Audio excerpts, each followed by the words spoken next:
This is Kentucky's Voice Radio, covering the latest state and local issues with Tom Fallbush, Bob Scott, and Jim Waters.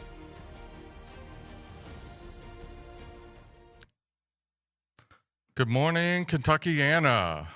This is your special host, Dr. Lance Pearson of the Kentucky Liberty Caucus. That's kylibertycaucus.com. We have a very special segment here today. We're going to be bringing on a candidate for a special election. If we can get our audio issues sorted out, we hope we can bring him on. His name is Calvin Leach. He's going to be running for the State Senate District 37, which is in southwest Louisville. We'll go through all the details of that in our first segment if we can get that worked out. I also have on Jim Waters, and we're going to talk through a lot of legislation that the Kentucky Liberty Caucus is going to be promoting this upcoming session. We thought this was particularly important to talk about because in the middle of November, sometimes it goes into early December, we have our caucus retreats, which is the Republican and Democrat parties in each each chamber of our state legislature will meet and talk about their priorities for the upcoming session. This is a budget session, so we will have a little bit of discussion about those budget issues, but I think we've got, somewhere around 38 or 39 possible pieces of legislation that we are going to be advocating for, not all of those equally important. So we'll try to hit on some of those high points later on. Remember, your state legislature is probably more important and has a bigger impact on your day-to-day life than the federal government. Sure, the federal government has the income tax, which is probably your biggest tax bill. We don't want to minimize that. But on your day-to-day life, what can your school board pass? Is the taxing authority for your fiscal court, your school board, your fire department, your soil and conservation district. All of those different things are controlled by the state legislature rather than the federal. And so it has a big impact, and we want to talk through a lot of those issues. If we get to it, we want to discuss things like the upcoming federal tax credit that might be allocated to private school or homeschool students through the federal government that would basically get around the Kentucky Supreme Court prohibition on funding of those types of schools. We'll like to talk about a little bit about K through 12 education and whether we are able to get DEI or CRT out of our K through 12 schools, much like we did for higher education last session. We want to talk through some other issues like maybe changing the age at which we have concealed carry so that young women are able to protect themselves. So there's a lot of legislation that has floated up over the past few sessions that hasn't gotten over the finish line. We want to talk through some of those really great ideas, in my opinion, that just haven't got that final floor vote in order to get over the finish line. Remember, ultimately, it's the Republicans and the supermajority of both the Senate and the House that control what legislation gets passed in this state. The governor, even if he wants to oppose something, his veto can be overridden by a simple majority. So if the bill passed the first time and they do it in a timely manner, they can always force through any sort of legislation regardless of what Governor Beshear thinks about it. That's been the salvation factor for many of these policies. This legislature has overridden him over 150 times or some number. I don't have the exact number, but it's been healthy for our state because it's the legislature stepping up and truly representing the people, and that's what they're elected to do. And they have the power of the purse, right? So constitutionally, so they can do a lot of things, and they have done them. That's right. Good for them. Yeah, that's right. So stick with us through these the upcoming break. Our first segment, we're going to talk about this special election. Most people don't know, but there is going to be an election in Louisville on December 16th of this year. So we'll talk through the Republican candidate for that race, some of his priorities, and hopefully we'll have Calvin Leach, is his name, on in our first segment. So make sure you come back after the break. Thanks for joining us on Kentucky's Voice. Now, Back to Kentucky's Voice Radio, online at kyvoice.org. Welcome back to Kentucky's Voice. I'm your special host, Dr. Lance Pearson of the Kentucky Liberty Caucus. You can find that online at kylibertycaucus.com. We want to talk through some of your other options. If you are on Facebook, find Kentucky's Voice and you can see a live stream of this broadcast. YouTube also has a live stream, and then edits to the video will be available on YouTube on that Kentucky's Voice channel as well. We also usually have a rebroadcast at 4 p.m. on Channel 21 on Spectrum, and WBNA. Now. And at 12:30 and 4 o'clock now on WBNA Channel 21 in Louisville. Here. Okay, so excellent. If you get that, and you can watch them across the social media platforms. And also, if I may, we want you to support this program. You know, this is a listener-supported operation. So that's right. You can really text. You can text. Dan, what is that? I want to make sure I have that number right. You can text give to kyvoice.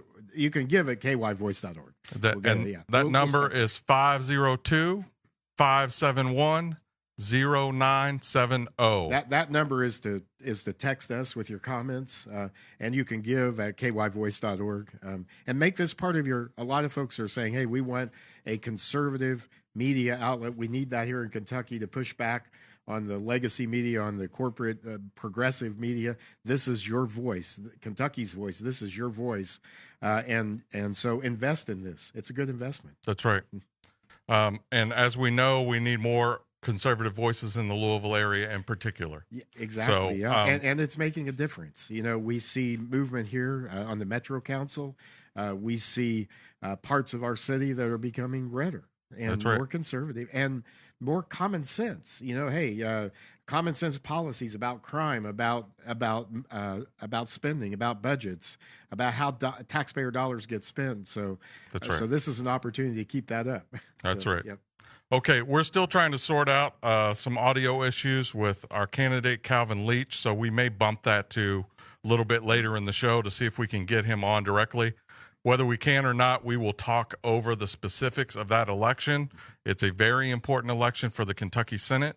As many people know, David Yates has moved on to become, he was appointed by the mayor to become the county clerk to replace Bobby Holsclaw after her untimely death. Yeah, and by the way, I meant to mention this earlier, but on an earlier show, but we certainly our prayers and thoughts and concerns are with her family. We Clerk Holsclaw was in this studio in the last election she ran in, and we interviewed her sitting right here in this studio, and she was on top of her game and well respected. So we certainly sympathize and send our sympathies. It's belated, but we want to make sure to do that. Absolutely. So, yeah. Condolences to her family. Yeah.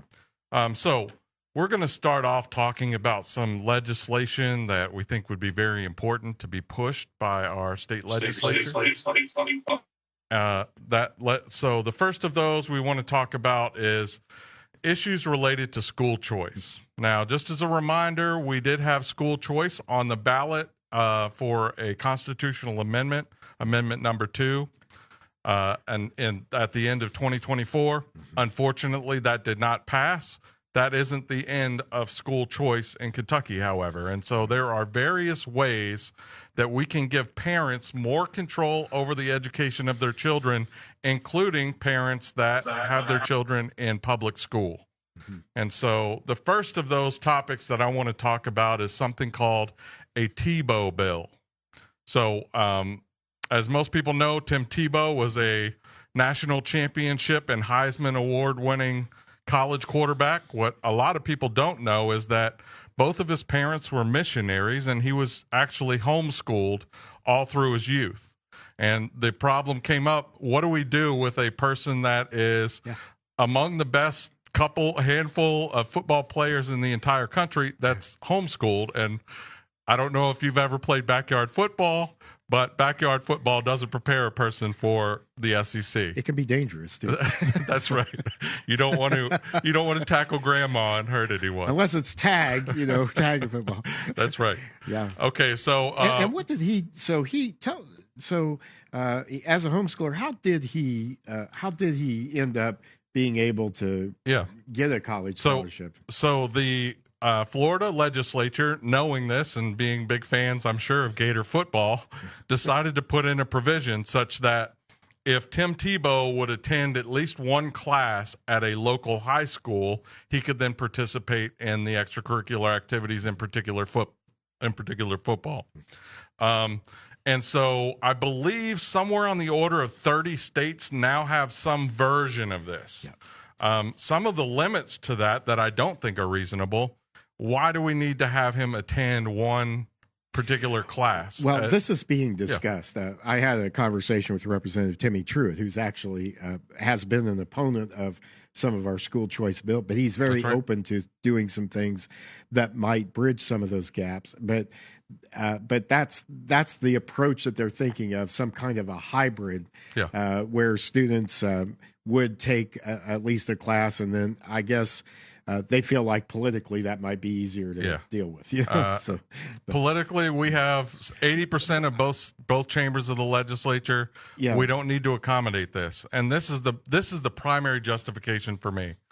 All of the homeschool parents and all of the parents who send their children to private school pay the same tax money that parents who send their children to public school. Well, they literally are paying for all of these facilities, all of these teachers, etc. I'm a homeschooling parent too. We homeschooled three daughters.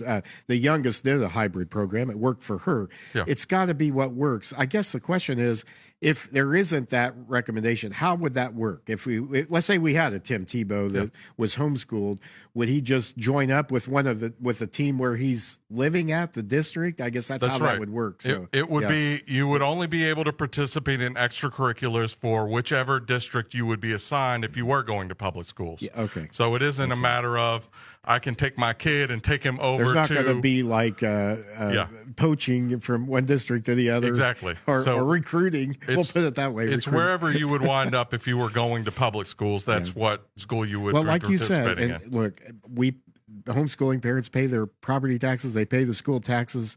They fund these facilities. These facilities are funded by taxpayers.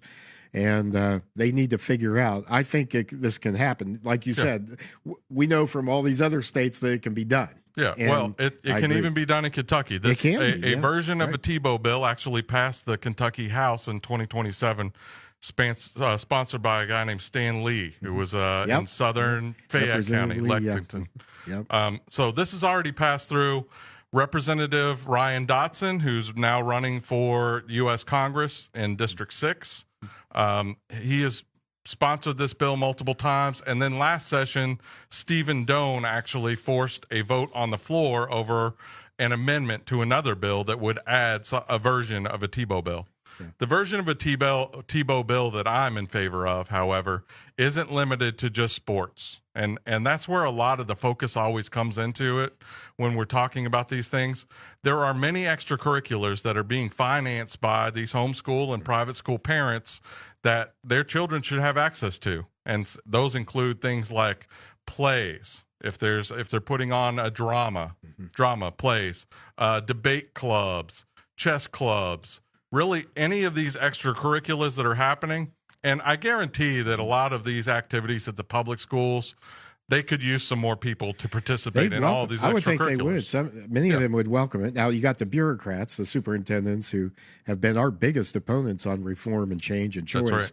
And they need to get with the program. It's time for them to catch up with how taxpayers and citizens look at this. 100%. I don't think most public school families would have a problem with this either. I think they would welcome it. Yeah, exactly. I agree. Yeah. Yep. Exactly. And more participation in these extracurriculars is only going to strengthen it for the other people. Now, there are some liability issues that need to be sorted out.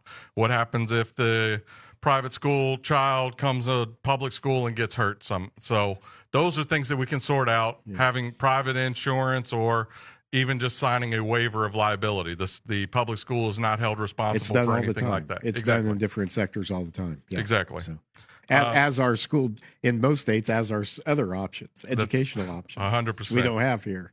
Another topic that I want to talk about on this general idea is the possibility, and we won't dig too deep into this, the possibility of reform in JCPS. As we just learned a month or two ago, the JCPS, Jefferson County Public Schools, is running a $188 million in the red budget. Something needs to change. Half of the worst performing schools in the state are in Jefferson County. So one proposal, and a proposal that I'm in favor of, is the possibility of splitting that gigantic district, one of the biggest districts in the entire United States, into multiple districts that can be managed at a slightly smaller level and more attention can be paid to kids. Yep. I think offering parents options, again, it gets back to choices. I think that's maybe going to also be something to look at, because creating 4 separate bureaucracies without change, without choice, without reform, I think you have to have some of that in there too. But, there's a lot of ideas being discussed. That's right. So, yeah. Okay, we'll pick up on these topics as we come back from the break. Come on back. Kentucky's Voice. Are you ready to stand for truth? Kentucky is at a crossroads, and we need voices that won't back down. This is your moment to rise, speak up, and be part of a movement that's changing the narrative in the Commonwealth. Kentucky's Voice is calling bold journalists, fearless editors, and those unafraid to speak truth in the public square. Volunteer, intern, contribute. Scan the QR code or visit kyvoice.org to join the fight. This is more than media. This is your moment. You are Kentucky's voice.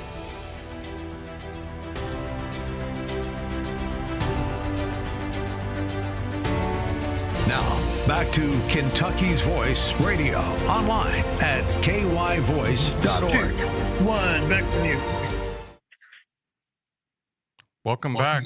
I'm your special host, Dr. Lance Pearson with the Kentucky Liberty Caucus. I'm joined by Jim Waters as we're talking through some of the possible legislation that we'd like to see passed in the 2026 state legislative session. The legislators are getting ready to go into the caucus retreats where they decide on what their legislative priorities are going to be. They usually do that in mid-November. Sometimes they do it in early December. But we wanted to make sure that we had people talking about issues that we think are very important ahead of those discussions. If we can get him on, and even if we don't get him on, we'll talk through some of the special election that's coming up in mid-December for part of Jefferson County later in the show. So we just touched on this as we were going into break, the possibility of breaking up JCPS. I want to remind our listeners and our viewers that there was a task force formed to talk over some of this possibility that occurred last summer. Ultimately, that task force / committee didn't offer any recommendations that I saw. So I want to make sure that in the next summer we revive this possibility, just to basically have some difference, some choice, some possibilities for different areas of Jefferson County to select which school board they think should be operating and which superintendents might be managing various parts of the county and JCPS. Yeah. When this discussion first began, I thought splitting the district up would be helpful.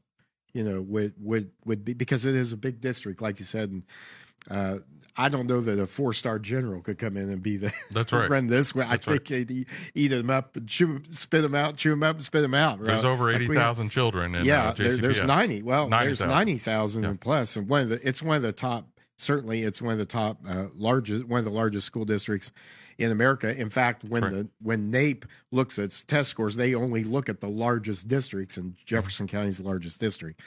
The issue is it doesn't benefit the students, and it doesn't change anything, and it could be even more costly if we do break up the district and it's not done in a way that actually brings change in results and reform. Right. So just breaking up the district, it is big, but just breaking that up doesn't necessarily I think, fix all the problems associated with just the size of it. Does that make sense? Oh, no question. Yeah, I don't think that the act of breaking it up itself is going to magically make everything better. If we simply duplicate services, we simply hire more administrators. That's right. We don't give as many options as there are now. That's certainly not going in the right direction. So that's right. Maybe this needs to be a discussion about creating different districts, but also choices for parents, giving them a passport. No question. And that's why we're at the task force stage. Yeah. I do want a task force, but I want to report out. What are we meeting for if we're not going to be generating some recommendations and reports? I think it's so hot. I think it was so hot that there were legislators who just didn't want to go there. Yeah, well, that's why you're elected. You got to take the heat. Yeah, go ahead and make some recommendations, and then we'll modify them. Look, and the other thing is they've talked about different experiments, and yet some of these folks will do anything except the experiment we know which has worked, which is the more options that parents in Florida have, the better their public schools are doing, and the more accountable they are. So why are we not going with what we know works here? That's right. So. And I do want to have another reminder. I don't believe the case has been settled yet, but the Kentucky Supreme Court is currently hearing. They had the arguments. They've had the arguments already. So we're waiting on a decision on whether or not charter schools can or would be allowed in the state of Kentucky. If I can, Chad Meredith, did we mention that? I don't think we mentioned. We haven't yet. Okay, no. Let's. So Chad Meredith, who was the former Solicitor General of Kentucky, was advisor to former Governor Matt Bevin, his counsel. His nomination has been approved by the United States Senate. He is now a federal judge in Kentucky. They have voted on and approved his nomination by I think it was 48 to 45. But so congratulations to him. But the reason that comes up now is he wrote an amicus brief on why charter schools are constitutional for that case, that the Supreme Court heard last month down in Danville. That's right. Yeah. And so congratulations to him. Yeah, congratulations to him. That's the son of Steve Meredith, another one of our Kentucky state senators. That's right. And remember, federal law trumps state law, even the state constitution. So if a matter like that were to come up and there was a disagreement between the Kentucky Supreme Court and federal judges, and especially the federal Supreme Court, they would trump that decision. Well, his nomination, he was on track to be approved back during the Biden administration. Senator McConnell, majority leader at that time, the Biden administration had worked out a deal where if they would approve his nomination, they would also fast track some other nominees that the Biden administration wanted. However, in the way it works is both U.S. senators from a state must approve of a nomination and be involved in that. Senator Rand Paul opposed it because he said he was not involved in the discussion. That's right. So it was a matter of being boxed out of the decision. Yeah. Now, Rand Paul supported him this time around. It wasn't anything towards it wasn't Chad about Meredith his in person. Right, but still it did keep him from – it did delay his nomination for a while. So. Okay, the next topic on school choice and the possibility of some legislation. In the one big, beautiful bill that passed the U.S. Congress and was signed into law by President Trump, there was a provision, and Jim can weigh in on this a little bit, for tax credits where an individual or even corporations, I believe, are able to give money towards organizations that would screen the possible organizations or schools. And remember, even homeschools in the state of Kentucky are regulated as private schools. So you do need to maintain some basic paperwork. You are officially considered a school, even if it's just in your house with your own kids. That's right. And so the big, beautiful bill would grant up to $1,700 for donations to private organizations that can reallocate that money to private schools, including homeschool expenses. Well, actually, go ahead. So, the $1,700 would be the cap that you could give as an individual or business. And it's actually given to a nonprofit, which these scholarship granting organizations would be nonprofits. They would then be responsible for distributing those funds in the form of scholarships to students who qualify, and there will be some qualification requirements in terms of income, but most families in Kentucky will be eligible for a scholarship. So, what has not been talked about as much in this bill, and they're still working on the regs for this and how this would be done, but this bill mirrors House Bill 563 that passed in Kentucky in 2021. That's right. That bill that bill allowed students in the largest counties to use scholarship dollars to go to a non-public school, but it also allowed public school students to have access to funds for educational expenses beyond what they were getting. So if they needed tutoring, or they needed supplies, or they needed services like a disabled child need therapy or needed services, those dollars could also be used for that. And that's the same thing that's going to be in this federal tax credit scholarship program. It will also make some funds available to public school students as well. This should be something everybody could get behind. I think so. And so the difference here is it state tax credit money, which the Kentucky Supreme Court has struck down, that's right, or is it federal? And so in this case, it's the federal government giving you tax refunds for donations to those organizations. People who give to this or businesses would get to apply that contribution against their federal tax liability. That's right. And so it works just like 563 worked here, that was struck down by our state Supreme Court. What's great about this is the teachers unions of Kentucky, the bureaucrats of Kentucky, the Kentucky Association of whatever, school administrators or whatever else will not be able to stop this. The legislature does need to opt in and make sure we opt in as a state. And so what we really need the state legislature to do is put in an infrastructure like these account granting organizations that were put in HB 582, as well as HB 9 in 2022. Well, they need to designate the state treasurer or somebody to handle this, and then the SGOs would be created by the by the private sector. Yeah. That's right. Yep. Okay, come on back. We're going to talk about some more legislation that should be priorities for next session. Now, back to Kentucky's Voice Radio, online at kyvoice.org. Welcome back to Kentucky's Voice on 970 AM. You can find us on Facebook or YouTube, searching for the Kentucky's Voice channel. That's both live streamed, and then we'll put up videos or clips later on. You can find us at 12:30 or at 4 p.m. on channel 21 if you have Spectrum. And we've been talking over a lot of education legislation. I want to start off our segment with that as well, and we'll move on to some other legislative issues. So the next topic in legislation that I want to talk about is the elimination of DEI, CRT, all of these woke programs that have infiltrated our K through 12 education.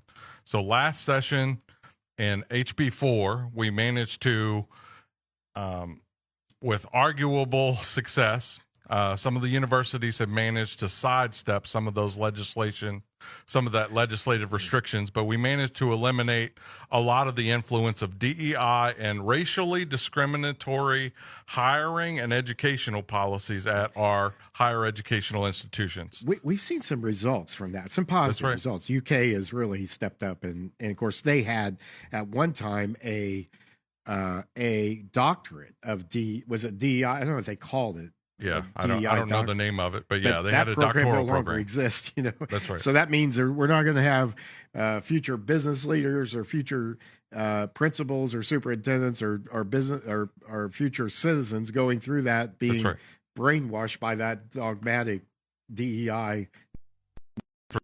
And so the progress that we made in our higher educational systems, why aren't we making the same progress in K through 12? That's the basic idea.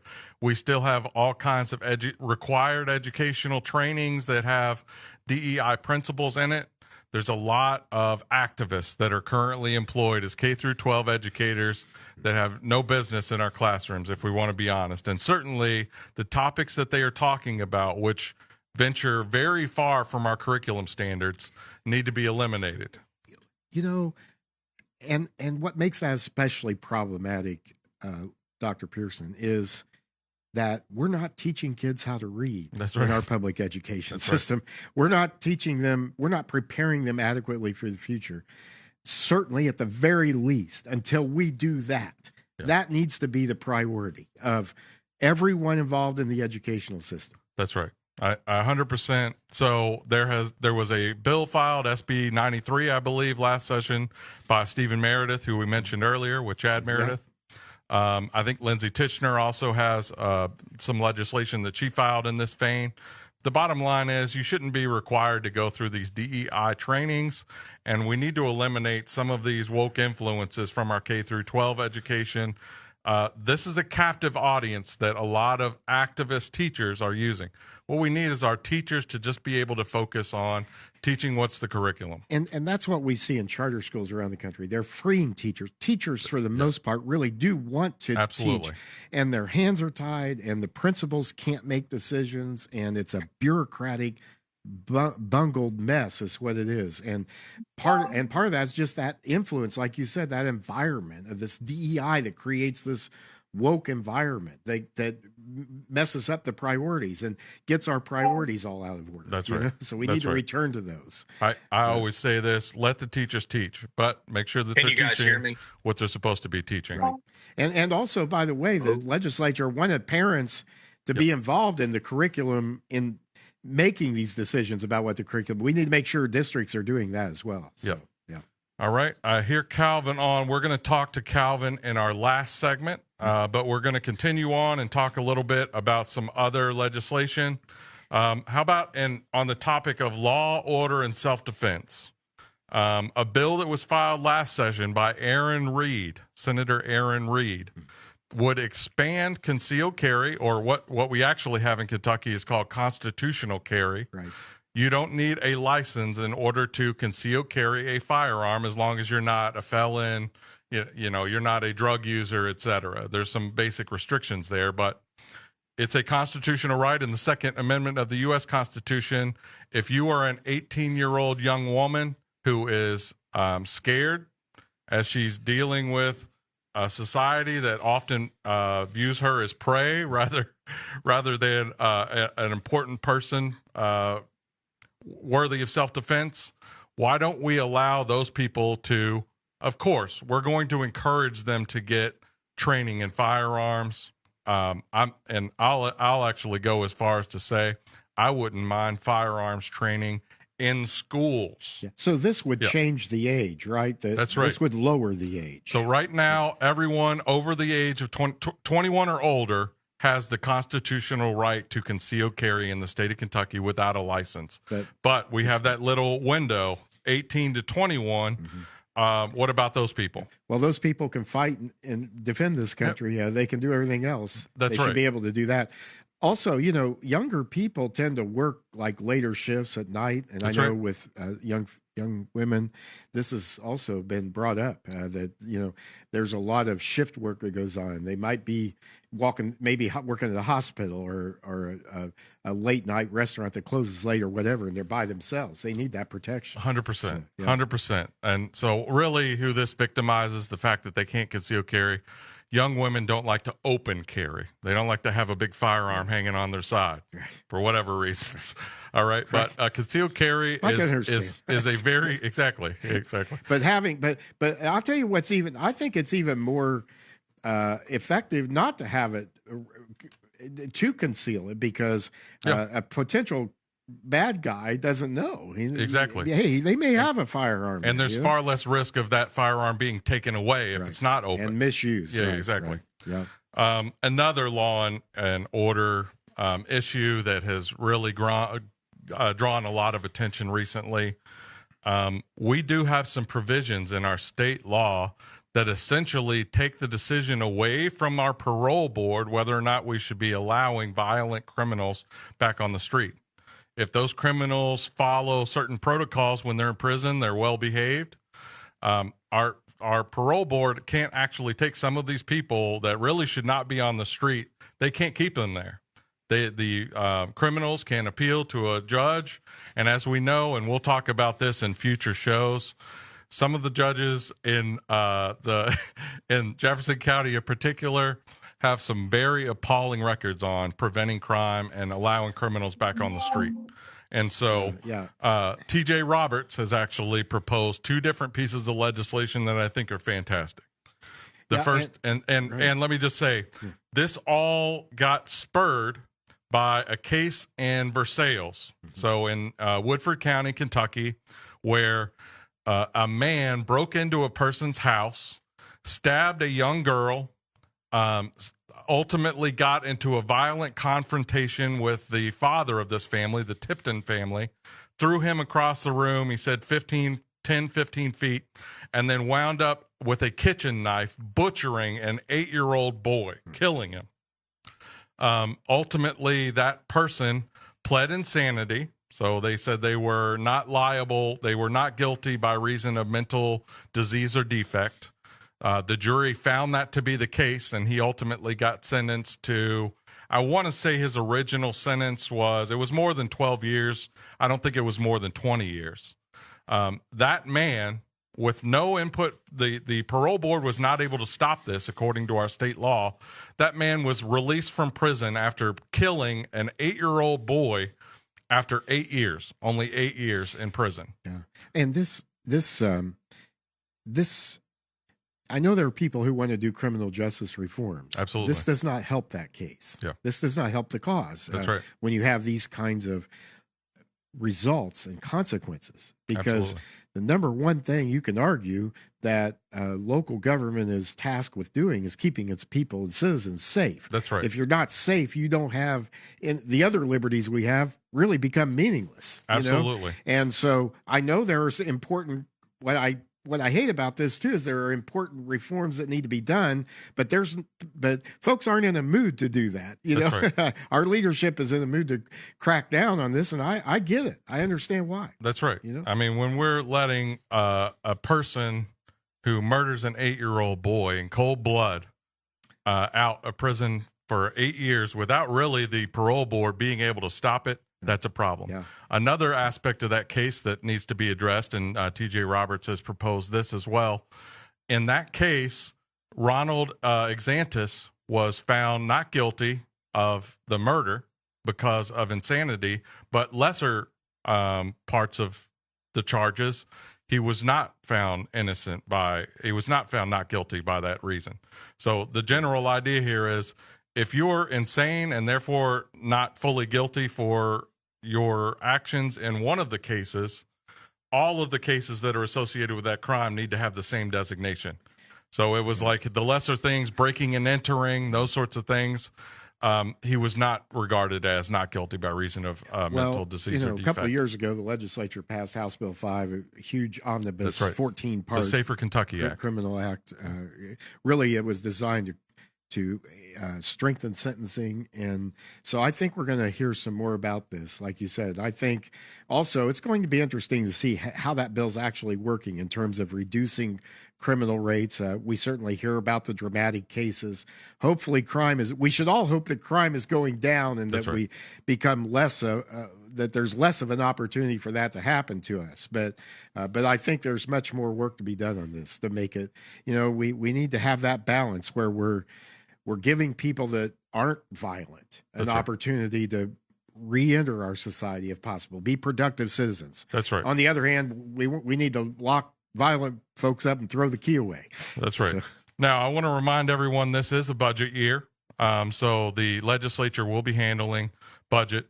We will not be getting a 0.5-point reduction in our income tax during this session because we did not meet the benchmarks. But we will have a 0.5-point rate reduction this year because that was voted on previously. But in 27, we won't have that. That's right. Yeah. That's right. So, but that's the major responsibility of legislators, is that passing a balanced budget. That's right. A major job. Some other tax cuts that I think we should consider, however, is eliminating sales tax on goods and services from nonprofits and religious organizations. We should be able to get that done. I don't know what the objection is. We're not talking about a massive amount of money here. And the ability to tax is the ability to destroy. I believe that's from Marbury versus Madison. So let's go ahead and eliminate that in the next session. We'll be back after the break with Calvin Leach. Are you ready to stand for truth? Kentucky is at a crossroads, and we need voices that won't back down. This is your moment to rise, speak up, and be part of a movement that's changing the narrative in the Commonwealth. Kentucky's Voice is calling on bold citizen journalists, fearless editors, and those unafraid to speak truth in the public square. Volunteer, intern, contribute. Scan the QR code or visit kyvoice.org to join the fight. This is more than media. This is your moment. You are Kentucky's voice. Now, back to Kentucky's Voice Radio, online at kyvoice.org. Welcome back to Kentucky's Voice. Remember, you can find us on Facebook under Kentucky's Voice or YouTube, where we live stream and also post clips. You can also find us on Channel 21 on Spectrum at 12:30, which we're coming up on. That's not too far away, and also 4 p.m. today. I also want to remind our listeners, this is a listener-supported ministry/radio program where we bring conservative talk and opinion to the Louisville area. And if you want to support that, you can text 502-571-0970. Just text the word give and a link will pop up so that you can go through that process. You can also find this on kyvoice.org if you've got your URL browser. Okay, I'm honored to have in this next segment a candidate for an election, and you're hearing this right. There will be an election for part of Louisville in the middle of December of this year. So David Yates, who was a longtime state senator for the southwest area of Louisville, of Jefferson County, he has been promoted. I guess you could say that. Appointed. I guess it's appointed. I would say it's probably a promotion. He probably thinks so. Yeah. He was appointed the new Jefferson County clerk, and so his position is vacant, and there will be an election on December 16th, as well as the Thursday, Friday, and Saturday before December 16th, where you can vote early. The Republican nominee for that position is a gentleman named Calvin Leach. So can we bring on Calvin? Good Hello. to be with you, Lance. Yep. It's great to have you on. Let me just pass it off to you. Just talk about your candidacy. What position is it that you're running for, and who would you be representing if they do choose to elect you? Well, first off, let me say that we have a plague in Jefferson County, and that plague is Democrat leadership. The mayor's a Democrat, Metro Council's majority Democrat, most of the state reps and state senators are Democrat, and the needle just never seems to move in a positive direction. Criminal activity has a home here. Infrastructure needs to be revamped. People are struggling to pay their property tax. Homelessness is out of control. The drug epidemic has really exploded, courtesy of the previous administration's open door policy at the southern border. And really what it boils down to is neglect. We're always dealing with the same issues, the same nonsense. And when you look up, it's the same political party running the show. But thankfully, we have some opportunities in front of us to make wholesale changes, and that starts here with me. Okay. And so Calvin is running for state senate for District 37. That's South End Louisville, Southwest specifically. Mostly it's the area between Watterson Parkway and the Gene Snyder extension, 841. And so it's the area west of Muhammad Ali Airport, west of that Crittenden Drive, that area, plus the Jacobs addition just north of the Watterson. So these are, if you're in one of these neighborhoods, you probably are going to be able to vote in this. It's Hazelwood, Kenwood, Parkwood, PRP, Prairie Village, Sylvania, Waverly Hills, and then parts of Hunter's Trace, Johnsontown, and Valley Gardens. So I know that was a mouthful, but if any of those neighborhoods sound like your neighborhood, there's a good chance that you're going to be able to go out and vote for Calvin December 16th. Okay, so Calvin, it's a big step running for office. You actually ran the last time against David Yates, who, if I'm being candid, is a pretty strong candidate. You did remarkably well, giving not a lot of resources. Just tell us a little bit about your background. You know, what career are you in? What career have you had in the past? Are you from the area? What are your community ties? Those sorts of things. Yeah, I'm from the area. I've lived here my entire life. Just to clarify, the district encompasses pretty much the entire South End. It's everything as far north as Algonquin Parkway, all the way down to the Gene Snyder.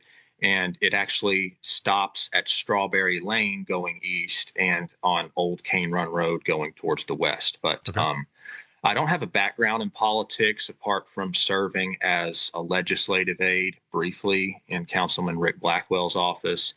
And I used to attend his coffee meetings to discuss issues in the neighborhood. So I kind of got to know him, and he offered me the job, and it was a good chance for me to learn the inner workings of the metro government, because I don't pay much attention to local politics, and I don't think a whole lot of people do either. That's They're true. more concerned with national politics. And, you know, I can talk about things like foreign policy, the economy, illegal immigration, abortion. That's my that's my MO when it comes to the political sphere. But when we start talking about things like zoning, ordinances, speed bumps, trash pickup, you know, I'm just not as well versed on those kinds of things. So it was a good opportunity for me to just learn how things work and kind of get a sense of the lower level community concerns. As you mentioned, I do have a political science degree, for whatever that's worth. I served in the military for 6 years. I just got out about 9 months ago, and I'm running for this office a second time. And I do believe that this is a good chance for us to get it. If we can actually win this thing, this is probably the best opportunity we're going to have to do it for a while. And I'm looking forward to this chance to flip the entire South End red. That's right. And we'll get into some of those factors and why this is a great opportunity to pick up this seat. But just I want to reiterate, did you go to PRP for high school? I did. Okay, so you grew up here. You've lived here basically your whole life, aside from some travel with the Army. You're an Army veteran. What are some community? Have you been involved in any other community organizations? And you did serve as an intern with the Metro Council member. So go ahead. Yeah. I also served as an intern with what's the name of that nonprofit? Kentucky Refugee Ministries. I worked in the employment office, so I would help immigrants that come here find jobs and just kind of get assimilated into American society. I think our immigrant population has grown substantially, and I think that they contribute positively to the local economy. A lot of them come here, they start businesses. Their businesses seem to do pretty well. I enjoy a lot of the ethnic restaurants here. And I know for a fact that I got a lot of votes from the immigrant population last year, especially a lot of Muslims in the area that are just not on board with this woke nonsense that seems so pervasive in our society. So I'm hoping that I can call on that support again the second time around. The only thing I'm concerned about is the likely low turnout and the lack of awareness, as we keep harping on, because there's just it just doesn't seem like there's a lot of hype this time around. But I appreciate all the work that's being done by everybody involved to create that awareness and try to mobilize the electorate as much as possible. And hopefully we can have a good turnout and do something special. Yeah, I hope so too. And as you mentioned, so the state legislature is kind of a sweet spot for you. So the local politicians handle things like potholes, trash pickup, those sorts of things. Federally, not only do you need millions of dollars to run for a federal office, but they're dealing with national problems. And so the state legislature is actually a very nice sweet spot. Well, Calvin, this is Jim Waters, and thanks for taking a few minutes today with us. How do you see what you can do in Frankfort as helping the district that you would represent? Do you have some ideas about maybe some specific problems there that Frankfort can help with, that you would work on?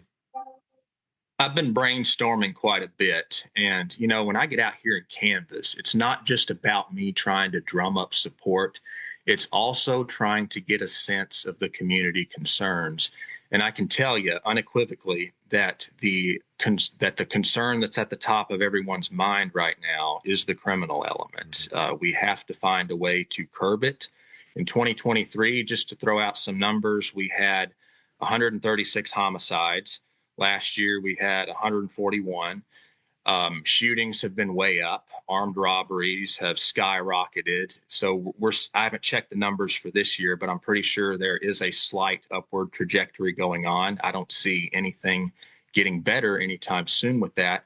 So yes, I do have some ideas on how to fix that, and we need to get a handle on it sooner rather than later, because I do believe that law and order is the foundation to having a thriving business sector.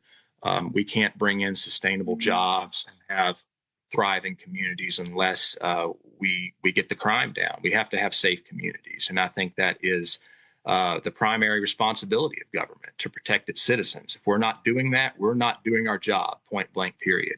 And some ideas that I do have in mind, and I know this one's been tossed out before, I think it was Jared Bowman that actually mentioned it, was a temporary KSP outpost in some of the more dangerous areas of the district, just to kind of assist LMPD with getting the crime under control.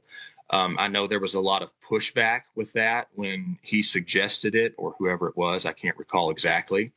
But another idea that I have is flock cameras and positioning those strategically in high crime areas where we can help that can help the public identify criminal offenders when they perpetrate a crime.